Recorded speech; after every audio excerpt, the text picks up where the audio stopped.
welcome back to my channel. My name is Louise Claire Johnson. I'm the author of Behind the Red Door, and today is a good old-fashioned writing vlog. I am currently on a solo writing retreat. I'm at my parents' cottage, and I feel so grateful and so at peace here. I'm so happy I decided to do this. It's my first time being away from my baby for longer than one night, but I needed to do this for my soul. I am doing this for myself and to catch up on a bunch of different projects that I have on the go. So bookshop bucket list, the Word Weaver podcast, but most importantly, I'm here to work on edits for a book project. And I've been pretty vague about my upcoming books. I have already written my second book. It's just kind of in the publishing queue, and I will share more about that when I can, when I have more concrete dates. I've kind of learned the hard way that sometimes it's better not to share too much up front. And there are some writing projects that I just really want to keep so close until the very end, and then I'll share it with the world. That is something I've really learned. I think for a while I was kind of sharing piecemeal as I went, and sometimes that's good. Like, people ask, what are you working on? And I'm happy to share that. But for certain projects, once you kind of get over a certain point and you're inching towards it publication and the book being out in the world, that's when you get to release it to everyone else, and the book no longer really belongs to you, it belongs to all of the readers. And there's a process of kind of grieving and letting go. And I like to just keep these characters and this book as close to myself as possible until I get across that finish line, so that I'm not getting all of these different opinions and thoughts in my head. It's just my own private little treasure for a little while longer, and then I'm happy to share once it's out in the world and all the T's and I's are crossed and dotted, and I feel really confident. So that's why I'm purposely not talking about my second book just yet, but that one is kind of in the canon. Also, while I'm here, because I have this 4-day stint. I had a newborn recently, and I don't have this kind of extended time to myself anymore, and it is such a gift, it is such a treat. And as a writer, I need extended periods of solitude for me to really get into deep focus thinking mode, and especially when I'm trying to come up with a new book idea. So I also just want to take this time to get really clear on what my 4th book is going to be. Kind of go through all my notes. I have a lot of different ideas. I bounced them off different people, but I just want to get really clear on what it is, start putting together the outline, so that when I do have these small little pockets of time, when I go back home to my real life and it's really busy with looking after a baby full time, that when I get these little 1 to 2 hour stints, I know exactly what I'm sitting down to write. And I need this upfront planning, this upfront outlining, so that I'm not spinning my wheels when I sit down and wasting those 2 hours trying to figure all this out. So I'm really taking advantage of this solitude. I am maximizing every single moment, from the moment I wake up to the time I go to bed at night. It has been so nice sleeping through the night uninterrupted with no broken sleep from getting up to feed the baby. Oh, what a treat. Sometimes it's kind of hard, actually. I'm still hardwired to wake up at these little intervals, but I am getting restorative sleep finally, which is helping me be fully creative, motivated, refocused, and kind of get ahead and catch up on all of this work stuff that I have on my plate, and also figuring out what I can let go of, because I know when I go back, again, I keep saying my real life, it does feel like I'm in paradise here. I'm at my parents' cottage. It's a beautiful little slice of heaven in Norway Bay, Quebec, just outside of Ottawa and Montreal. It's so quiet. All of the cottagers have gone home, and it is so peaceful, it's beautiful, and I just love it here. So I fully made myself at home, taken over the entire dining table with all of my projects, and I rotate around the room. I work on the couch, sometimes in my bed, at the dining room table, and then sometimes at the kitchen counter, sometimes outside, just moving all around. And that's one thing that I really like about this particular writing retreat, is that this space is very familiar to me. So it's not like I'm going to a brand new Airbnb or a hotel room. Sometimes I get kind of starry-eyed and like a squirrel when I'm in a new environment. I'm like, ooh, I want to check this out. Ooh, I want to do this.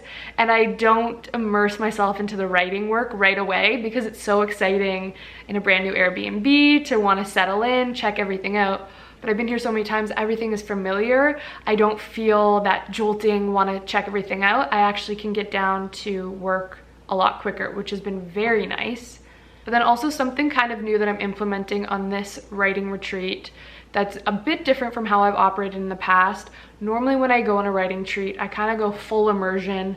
I don't leave the room at all. I barely sleep.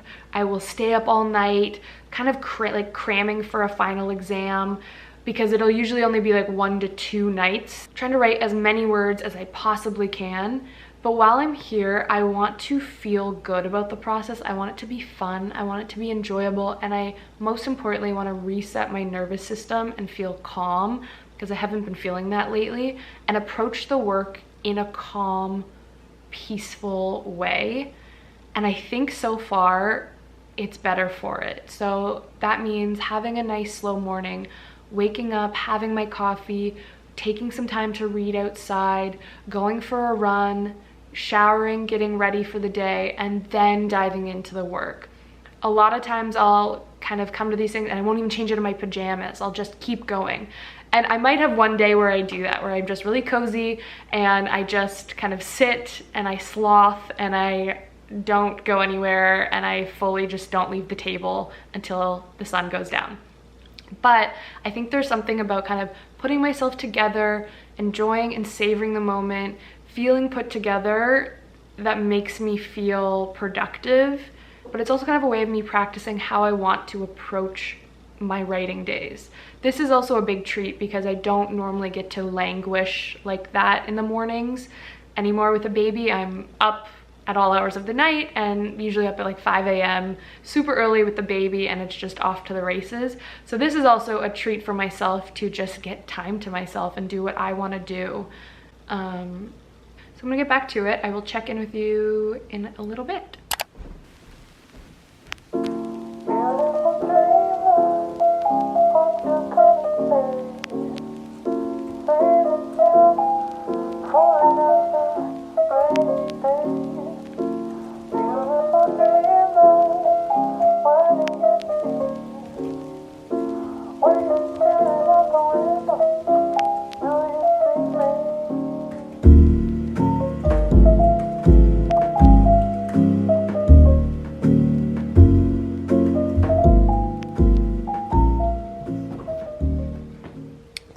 I just wanted to also quickly show you what I'm doing for food while I'm on this writing retreat.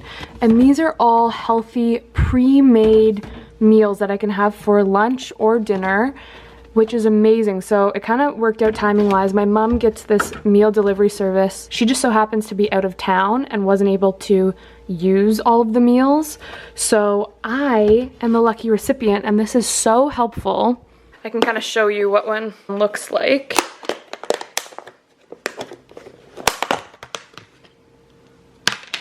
Super healthy ground turkey, sweet potato, bunch of veggies. Some you can heat up, some are supposed to be eaten cold. The best part for me on this writing retreat is that I don't have to take time to do a full grocery shop, take time cooking, cleaning up. I'm really just here to kind of work and enjoy and get some much needed rest. So having the meal prep all ready for me has been a game changer. I think if I go on another writing retreat down the road and I don't have the luxury of this nice healthy meal prep, I would do my own. I would kind of use these containers. I'm going to keep them and then just reuse them down the road for another kind of writing retreat if I get the opportunity. So I think that's a nice tip. Unless of course you like taking the time to cook and that's your break from the writing. For me, my break from the writing is getting outside, going for a walk or a run, or taking some time on the porch to read and then getting back to it. I found previously when I've had to cook, I mean, I guess you could just also order in, but this has been nice to cost save, and also I'm kind of secluded here, so I can't order in anywhere. There's no Uber Eats where I am. So that's that.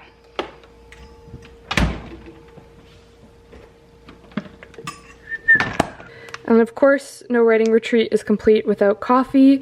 My friend Marcy gifted this to me. It's so nice. She pre-ground it, so I don't even have to do it.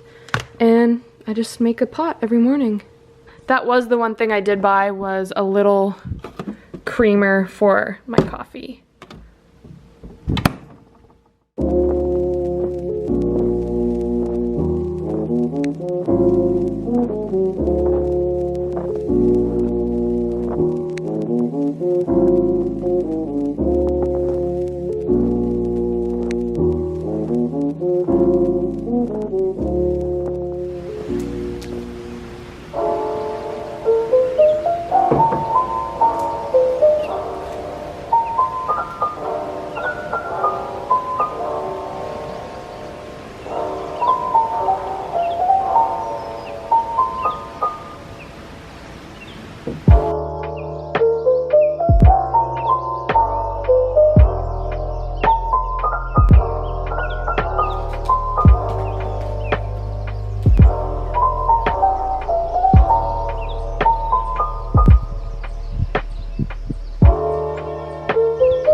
been different from the ever said that, Hildy. I've never met anyone quite like her before.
So I'm packing up and heading home. I realized I didn't pick up the camera and talk to you very much, but I think that's a good thing because that is the sign of a successful writing retreat when all you kind of get is some really pretty B-roll, and that just shows that I'm fully immersed in the work. I find myself sometimes with these writing vlogs that picking up the camera, setting up the shot, talking to the camera can take you out of the immersive moment. So I actually feel really, really good about this writing retreat. I'm feeling rejuvenated, ready to go back and see my baby. I'm so excited to kiss his little cheeks and hear his little squealing giggle. So overall, it was a success, even though I didn't pick it up and talk to you that much, but I wanted to kind of do a little closing outro here. It was amazing. I had a sunset swim to kind of end off this beautiful, transformative time. So I really, every time I do this, I always say I need to do this more often and take the time for myself, for my writing practice, and I encourage all of you to do the same whenever possible. Carve out the time for yourself and for your writing. All right, I will see you in my next video. Bye.